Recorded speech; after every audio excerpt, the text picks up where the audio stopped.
maalmood ka hor waxaan idinla wadaagay nin Soomaali ah oo magaciisa la yiraahdo Saciid Cabdullaahi Ereg taasi oo FBI-da Mareykanka ay ku dartay liis 8 qof oo musuqmaasuq ku eedeysan oo wadanka Mareykanka baxsad ka ah.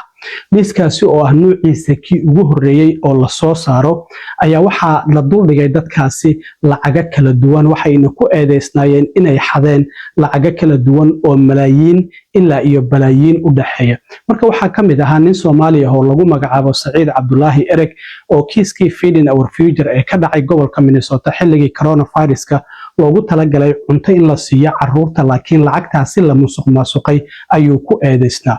haddaba khamiistii la soo dhaafay ayaa FBI-da liiskaasi ay soo saartay. xeraalyaha dowladda federaalka u qaabilsan gobolka Minnesota Daniel Rosen ayaa haddaba galabta shir jaraa'id qabtay. waxa uu sheegay Daniel Rosen in khamiistii markii liiskaasi FBI-du ay soo saartay dadkan la doonayo Saciid Cabdullaahi Eregna madaxiisa la duldhigay lacag $150,000 qofkii soo sheega halka uu ku sugan yahay in maalintii ku xigtayba uu Saciid Cabdullaahi Ereg uu la soo xiriiray FBI-da Mareykanka. kolley markaasi Kenya ku sugnaa mase Soomaaliya ku sugnaa ma uusan sheegin laakiin wuxuu yiri ka soo bixitaankiisii uu ka soo baxay Kenya ilaa iyo magaalada London ee caasimadda Ingiriiska oo transit uu ku ahaa iyo ilaa iyo uu ka soo degtay airportka St Paul Minneapolis ka wada dhaxeeya magaalooyinka mataanaha halkaasi oo FBI-du ay ku sugaysay waa la soconay safarkiisa ayuu yiri. marka Saciid Cabdullaahi Ereg waxa uu ku eedeysan yahay lacag ilaa iyo $4.2 milyan inuu qaatay dukaan uu lahaa oo la yiraahdo Evergreen Grocery and Deli oo ku yaala koonfurta Minneapolis ayaa waxa uu sheegayay in uu carruur ku quudinayay isla markaana lacaga fara badan ayuu qaatay intii u dhaxaysay Abriil 2020 ilaa iyo Abriil 2021 markaas kadib markii la bilaabay marka in arrinta baaritaan lagu sameeyo oo dadka musuqmaasuqan ku lugta leh dacwada lagu soo oogo Saciid Cabdullaahi Ereg waa uu baxsaday sida aan filayana kulay Soomaaliya ayuu ku sugnaa haddii uu Kenya ku sugnaa lahaa dowladaha Kenya iyo Mareykanka wada shaqeyn ayaa ka dhaxaysa iyo isu soo gudbinta dadka dambiyada labada wadan ka kala galay. marka waxa uu Daniel Rosen uu sheegay in isaga kaligii arrintan uusan sameeynin xaaskiisa Najma Axmedna ay kula jirtay. Najma Axmed waxay dambigeeda qiratay bishii February ee sanadkii 2025 isniinta ayaa la doonayaa soo socota in xaaskiisa la xukumo kulay qofku hadduu dambigiisa qirtana waa laga qafifiyaa xukunka kulay waan arki doonaa xukunkeedu inta uu noqdo. Saciid Cabdullaahi Ereg isagoo maqan ayaa dowladdu ay dacwad ku soo oogtay waxaana dacwadaasi lagu soo oogay 24 January ee sanadkii 2024 waaranti federaal ah ayaana loo jaray in la soo xiro meel kasta oo caalamka uu ka joogo. haddaba Saciid Cabdullaahi Ereg isaga ayaa isu soo dhiibay dowladda Mareykankana la soo xiriiray safarkiisana waxay dowladdu sheegtay ilaa iyo markii uu ka soo baxay Kenya London oo transit ku ahaa iyo airportka ama garoonka St Paul iyo Minneapolis markii uu ka soo degtayna in FBI-du ay ku sugaysay halkaasina lagu qabtay baasaboorkiisina laga qaaday isla markaana la xiray. hadda marka kulay xilliga maxkamadiisu ay bilaabanayso ayaa la sugayaa ama in uu dambigiisa qirto markaas kadibna dowladda ay ku xiran tahay inta sano oo lagu xukumayo. haddaba waa kan xeraalyaha dowladda federaalka u qaabilsan gobolka Minnesota Daniel Rosen oo galabta shir jaraa'id oo degdeg ah qabtay markii ay Saciid Cabdullaahi Ereg airportka uu ka soo degay oo la qabtay oo la xiray kadib ayuu shirka jaraa'id qabtay sidan ayuuna u faahfaahiyay sida isu soo dhiibista Saciid Cabdullaahi Ereg ay u dhacday.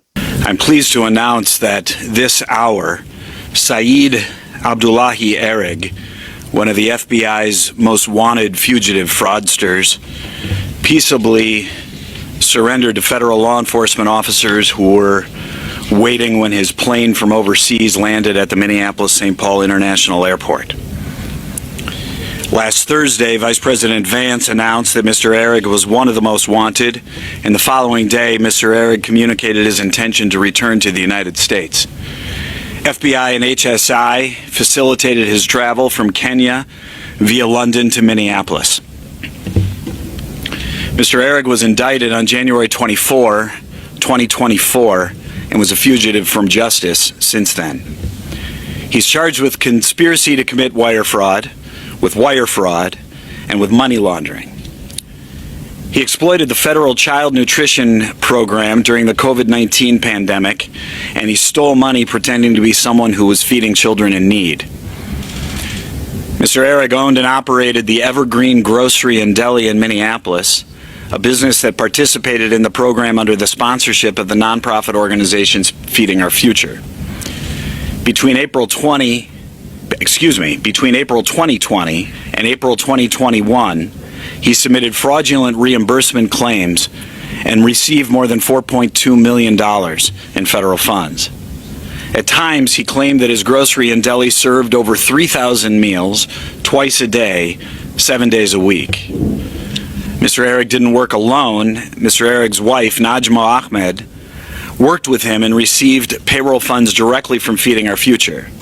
Ms. Ahmed pleaded guilty to 1 count of money laundering on February 24, 2025, and is scheduled to be sentenced here next week. dhinaca kale madaxweyne Trump waxaan ognahay maantadii hore mar uu aqalka cad jaraa'id ku qabanayo inuu sheegay in Iran ay dib u bilaabayaan duqeymihii ciidamada Mareykanka ay ku hayeen.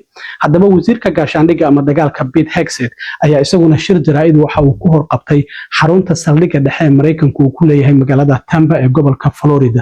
Waxaana uu sheegay caawa Iran si adag inay u duqeyn doonaan. Hadda magaalada Tehran waxa la leeyahay difaaca cirka ayaa la howlgeliyay, qaraxyo ayaana la maqlay.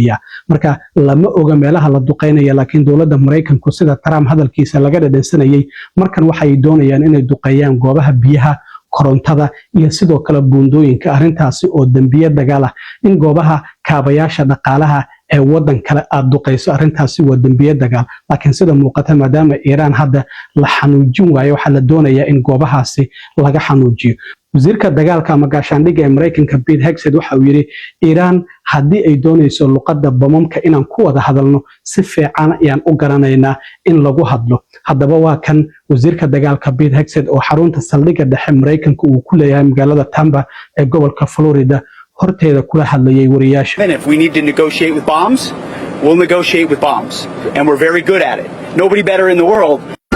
Central Command will be busy tonight because President Trump said we will be hitting Iran hard, and we will be. Because Iran has a chance to make a good deal, a great deal, to codify what they said they've been willing to do, and they haven't been willing to do it. So, as President Trump said, they've been tapping. You can see when someone's trying to tap on a deal. Instead, they're going to have tap bombs dropping on key facilities in Iran from the United States of America. And that's not because we want to restart anything we don't have to restart. It's because the War Department is prepared to set the terms to ensure that we get the kind of deal President Trump expects. sidoo kale madaxweyne Trump waxa uu bartiisa True Socialka uu maanta ku soo qoray howlgalkiisii oo ugu magac daray Project Freedom oo bishii hore uu ku dhawaaqay in si qarsoodi ah ay ciidamada Mareykanku ay u wadeen howlgalkaasi waxay muhiimadiisu ahayd maraakiibta ganacsi ee ku xaniban ama kuwa doonaya inay maraan marinka Hormuz in ciidamada Mareykanka ay si xooga ku soo marsiyaan ama ay soo galbiyaan Trump waxa uu sheegay ciidamada Mareykanku howlgalkaasi si qarsoodi ah inay u wadeen waxayna soo gudbiyeen in ka badan 200 oo markab oo ganacsi oo siday shidaal gaaraya 100 milyan oo fuusto oo shidaal ah waxana uu sheegay arintaasi inay tahay arin muhiim ah haddaba wasiirka gaashaandhigga ama dagaalka ee Mareykanka Pete Hegseth oo shirkiisa jaraa'id galabta markii uu qabanayay arintaasina ka hadlay ayuu yiri madaxweyne Trump maanta arinta uu ka dhawaajiyay oo warbaahinta inta badan aysan ka warqabin laakiin ciidamada Mareykanku ay ka warqabeen ayaa waxay tahay uu yiri in howlgalkaasi Project Freedom uu si qarsoodi ah u socday ciidamada Mareykanka ee jooga marinka Hormuz agagaarkiisa ee go'doominta ku haya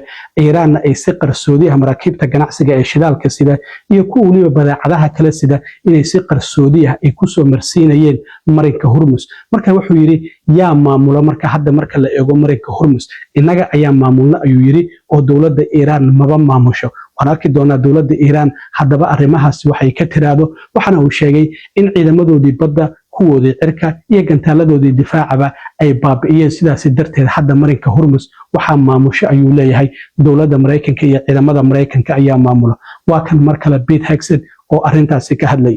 There's another thing that was revealed today by the president that the press has not been aware of, but is that Project Freedom, the idea of running ships through the Strait of Hormuz, it never stopped.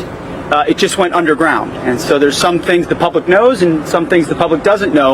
But ultimately, we've been protecting commercial shipping going through the Strait of Hormuz, as the president announced, to the tune of over 100 million barrels that have moved through and more in the middle of the night, protected by the United States in a way that Iran can't stop.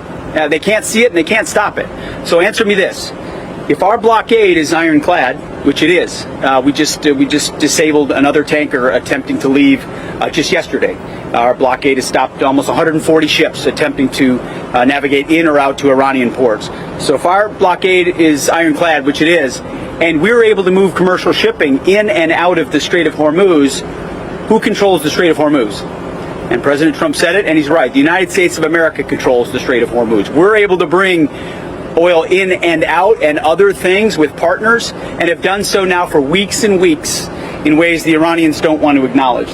haddaba waan arki doonaa dowladda Iiraan sida ay uga jawaabto arrintan sheegashada ay dowladda Mareykanka ay sheeganayso in iyagu marinka Hormuz ay maamulaan oo ay gacanta ku hayaan cidii ay rabaan ay soo gudbinayaan cidii ay rabaan ay u ogolaanayaan in ay gasho arrintaasina saameyn intee leeg ay ku yeelan kartaa wadahadaladii madaxweyne Trump uu ku celcelinayay in loo dhow yahay in heshiis la gaaro saameyn intee leeg ay arrintaasi ku yeelan kartaa waan arki doonaa waxyaabaha ka soo kordha aad iyo aad u mahadsantiin asxaabta intaan mar kale kulmi doono waa saaxiibkiin cilmi waaro idin la sida iyo nabadgelyo